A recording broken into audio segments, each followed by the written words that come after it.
안녕하세요. 저의 이야기를 써볼까 합니다. 저는 그냥 흔하디 흔한 평범한 직장인입니다. 정말 이런 일이 있다는 게 믿기지 않을 만큼 저는 열심히 일해서 가정에 늘 충실했으며 아내와 함께 게임도 같이 즐기며 그 누구도 부럽지 않을 만큼 평범하지만 행복한 삶을 살고 있었습니다. 문제의 그날은 몸이 너무 좋지 않아서 저는 회사에서 오후 반차를 내고 평소보다 일찍 집으로 오게 되었습니다. 그런데 눈에 익었던 남자 신발이 현관에 놓여져 있는 겁니다. 눈에 익었던 신발은 저와 와이프가 함께하는 게임에서 알게 된 남자 동생의 신발이었습니다. 큰 충격과 함께 설마 하는 마음으로 거실을 봤더니 아무도 없더군요. 아직은 상황을 알 수 없었지만 아내가 외도를 하는 건가라는 생각에 심장이 두근대서 터져버릴 것 같았습니다. 근래 들어 화장실에 들어가서 2시간씩 배가 아프다고 안 나오는 일이 허다했었고 하지 않던 산책을 갑자기 나가곤 해서 평소와 행동이 달라 뭔가 미심쩍긴 했었습니다. 흥분된 마음을 다잡으며 거실을 지나 안방 쪽으로 가는데 하오 웃는 소리가 적나라하게 들리는 겁니다. 정말 하늘이 무너지는 기분이 이런 걸까요? 너무 충격을 받은 저는 순식간에 달려가서 방문을 벌컥 열어버렸습니다. 두 사람은 같이 컴퓨터 게임을 하고 있었고 문을 여는 소리에 뒤로 돌아보고는 두 사람 다 엄청 놀란 표정을 짓더라고요. 그리고 그 남자는 역시나 제가 친동생처럼 잘 대해주던 그 동생 놈이었습니다. 일단 마음을 진정시키고 물었습니다. 우리 집에는 무슨 일로 온 거냐고 하니까 제 아내와 같이 컴퓨터 게임을 하려고 놀러 왔다고 하더군요. 상식적으로 유부녀와 같이 단둘이서 게임방을 가서 게임을 하는 것도 아니고 집에서 게임을 한다는 게 말이 되나요? 저는 그래서 게임방을 놔두고 왜 집에서 게임을 하냐고 물어보니까 그 남동생은 그렇지 않아도 지금 그러려고 했다고 더듬거리면서 말을 하더라고요. 성의 없는 거짓말에 너무 어이가 없어서 머리 끝까지 화가 치밀어 올랐고 분노를 참지 못하고 사고를 칠 것 같아서 그 동생에게 당장 내 집에서 나가라고 소리쳤습니다. 그제서야 갑자기 진실을 고백하듯이 연신 미안하다 죄송하다 하면서 누나 잘못 아니다 라고 하면서 도망치듯 나가더군요. 네, 누나만의 잘못은 아니겠죠. 둘 다 인간 같지도 않은 짓을 했는데 두 사람 다의 잘못이겠죠.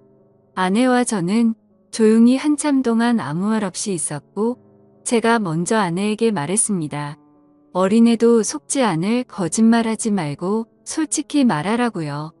그러자 아내는 진짜 아무 일도 없었고 그냥 게임을 하려고 부른 거라고 말을 하더군요. 그냥 더 이상 이야기를 나눠봤자 답이 없을 것 같아서 말했습니다. 둘이서 아무 일도 없었다고 하더라도 이렇게 나도 없는 집에다가 남자를 불러서 게임을 했다는 거 용납이 안 된다. 이제는 믿었던 신뢰가 깨졌으니 더 이상은 이 결혼 생활을 이어갈 자신이 없다고 말했죠.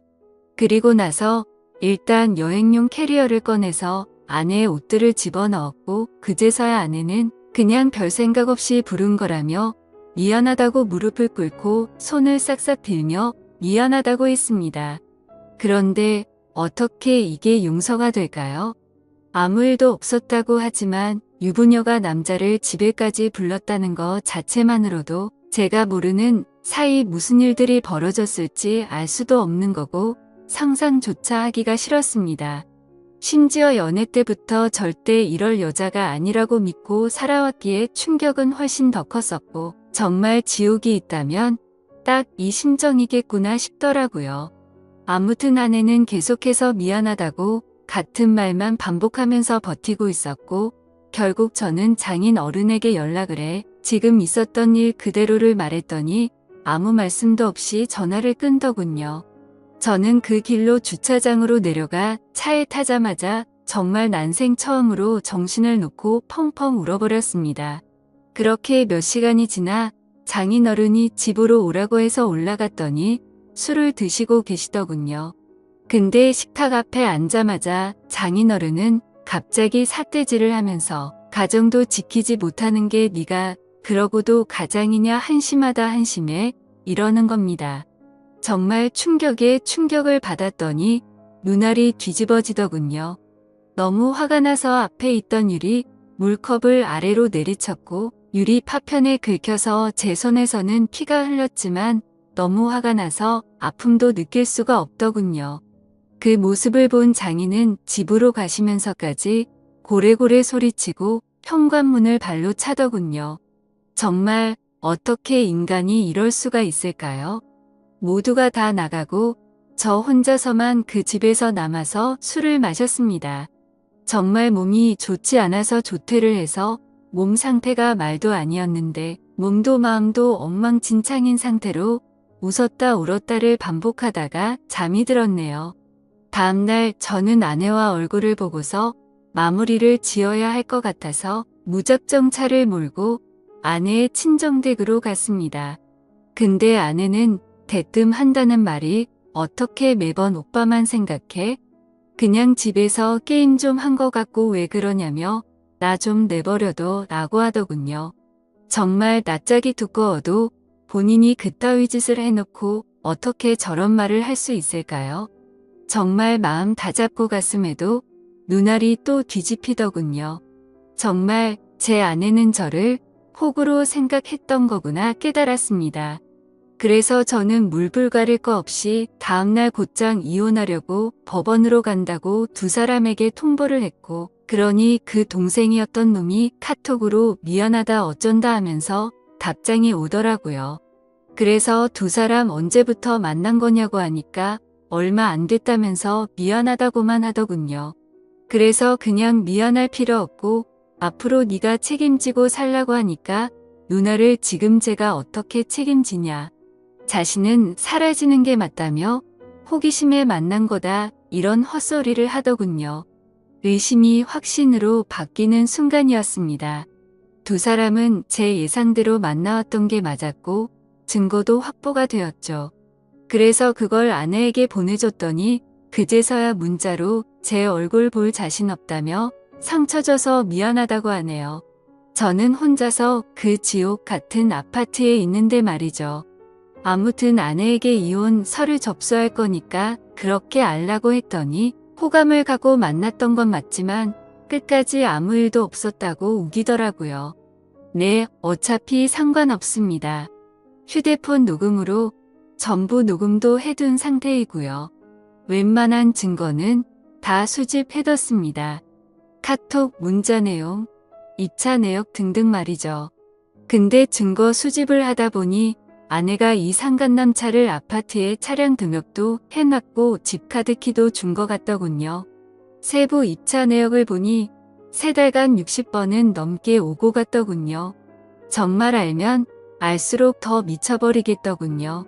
심지어 그 남자는 백수에다가 동거녀가 있는데도 이걸 숨기고 이따위 짓을 했더라고요. 당연히 그 동거녀에게도 이 모든 사실을 다 밝힐 겁니다. 저는 정말 이 사건에 대해 절대로 그냥 넘어갈 생각이 없고 모든 걸 끝내려고요. 배신감, 자괴감에 치를 떨었고 그래도 사랑하는 아내라 용서를 해줄까도 했지만 적반하장으로 나오는 아내와 처가의 행동에 정말 바닥의 끝을 보고 나서 오히려 제정신이 들었습니다. 천국에서 지옥으로 바뀐 그 집에서 혼자 버티며 저는 더욱더 확고해지고 있네요. 심지어 아내는 제가 직접 모은 증거들을 끝까지 부인하네요. 전 단지 진정성 있는 사과와 반성을 원했는데 말입니다. 정말 뻔뻔하게 마음대로 하라고 하면서 한 번의 실수도 못 넘어가냐며 오히려 저를 치사하다고 생각하더군요. 정말 이 충격적인 일에 너무 힘들어서 정신과 상담을 받았습니다. 전문의 말로는 상당히 위험하다고 심리 검사를 받고 결과를 기다리는 중입니다. 심리 상담자 말로는 이 상황은 자식이나 부모를 잃은 충격과 흡사하다고 하네요. 저 두 사람은 죽었다 깨어나도 제 심정을 절대로 모를 겁니다. 제가 얼마나 죽을 만큼 힘들고 그래도 안간힘을 쓰며 버텨왔는지를요. 그래서 보여줄 겁니다. 전 그들이 얼마나 잘못된 일을 하고 있는 것인지 앞으로 뼈저리게 느끼게 해줄 겁니다. 저를 건드린 건 인생 최대의 실수라고 생각이 들게 해주고 싶네요. 지금까지 제 사연을 들어주셔서 감사드립니다.